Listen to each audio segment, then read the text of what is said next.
كل سنة وانتم طيبين والمدارس داخلين ويعود عليكم الأيام بخير يا رب. هنعمل النهاردة أفكار لللانش بوكس بطريقة سهلة وبسيطة وأفكار جديدة. هنجيب بقى خيارة كده، هنبدأ نغسلها كويس وهنقطعها، ودي قطعات جبتها من بيجي أونلاين، هبقى أسيب لكم اللينك في أول كومنت. أشكالها حلوة قوي وخطيرة، تعمل لك وردة قلوب.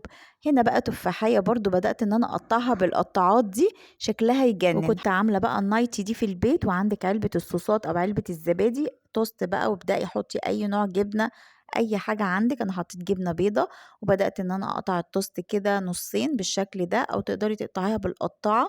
عملت واحدة جبنة وواحدة نيوتيلا، قفلتها بقى بالشكل ده وضغطتها من الجناب، وجبت بقى منها جهاز الوافل الصغنن ده. عايزة اقول لكم خطير. بخ بقى من الزيت وسخنيه، وحطيت بقى التوست كده بالشكل ده، عمل لنا ميني وافل خطير. والتوست بقى اديته كده تحميصة على النار في الطاسة، وبكده يبقى خلصنا اللانش بوكس.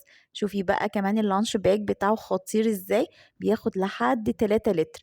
كمان الماتيريال بتاعته تجنن، حاجتها حلوة قوي ممتازة، وعندها اشكال كتيرة جدا.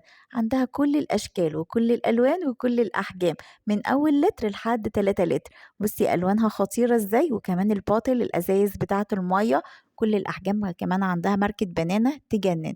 شايفة الالوان، ودي كمان للاطفال الصغننة اللي بيحبوا الحاجات اللي بالشاليمو. بصي عشان ما يغرقوش بقى هدومهم كده ويبقى سهل عليهم. ودي ازاز عصاير.